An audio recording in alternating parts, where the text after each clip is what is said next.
Assalamualaikum warahmatullahi wabarakatuh. Kami dari kelompok 7. Di sini kami akan mempresentasikan mata kuliah Psikologi Pendidikan yang berjudul Hakikat Belajar dan Pembelajaran. Nah, di sini ada dua pokok permasalahan yang akan kami bahas. Yang pertama, apa yang dimaksud hakikat belajar dan pembelajaran? Yang kedua, bagaimana faktor-faktor yang mempengaruhi belajar? Nah, di sini yang pertama yang akan kami bahas yaitu hakikat belajar dan pembelajaran. Menurut Witterington dan M. Bukhari, belajar adalah suatu perubahan pada kepribadian yang ternyata pada adanya pola sambutan baru yang dapat berupa suatu pengertian. Hasil belajar bukan suatu penguasaan hasil latihan, melainkan perubahan kelakuan. Kegiatan belajar dapat dihayati atau dialami oleh orang yang sedang belajar dan juga dapat diamati oleh orang lain. Permasalahan belajar dan pembelajaran yaitu yang pertama, masalah-masalah intoran belajar. Yang kedua, faktor-faktor yang ada dalam masalah belajar. Yang ketiga, cara menentukan masalah-masalah belajar. Yang keempat, pengertian prinsip. Yang kelima, teori belajar dan pembelajaran. 6. Asas pembelajaran. Yang ketujuh, implikasi prinsip-prinsip belajar siswa. Di sini kita akan masuk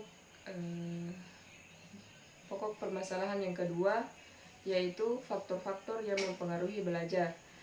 Menurut Shah, faktor-faktor yang mempengaruhi belajar siswa dapat dibedakan menjadi 3 macam, yaitu pertama, faktor internal, faktor dari dalam siswa, yakni kondisi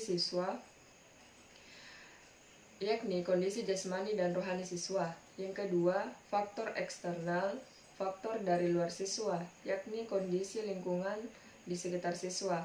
Yang ketiga, faktor pendekatan belajar, yakni jenis upaya belajar siswa yang meliputi strategi dan metode yang digunakan siswa untuk melakukan kegiatan pembelajaran materi pembelajaran. Yang pertama, faktor internal yang berasal dari dalam diri, yakni terdiri dari kesehatan, intelijensi dan bakat, minat dan motivasi, dan yang terakhir cara belajar. Yang kedua, faktor eksternal yang berasal dari luar diri. Yang pertama, keluarga. Yang kedua, sekolah. Yang ketiga, masyarakat. Yang keempat, lingkungan sekitar. Menurut Jali, ada banyak faktor yang mempengaruhi belajar, yakni yang pertama, motivasi. Yang kedua, sikap. Yang ketiga, minat. Yang keempat, kebiasaan belajar. Dan yang terakhir, konsep diri. Nah, mungkin itulah yang bisa kami presentasikan dari mata kuliah Psikologi Pendidikan. Semoga apa yang kami sampaikan dapat bermanfaat untuk diri kami sendiri dan juga untuk teman-teman. Mungkin cukup sekian presentasi dari kami. Wabillahi taufiq wal hidayah. Wassalamualaikum warahmatullahi wabarakatuh.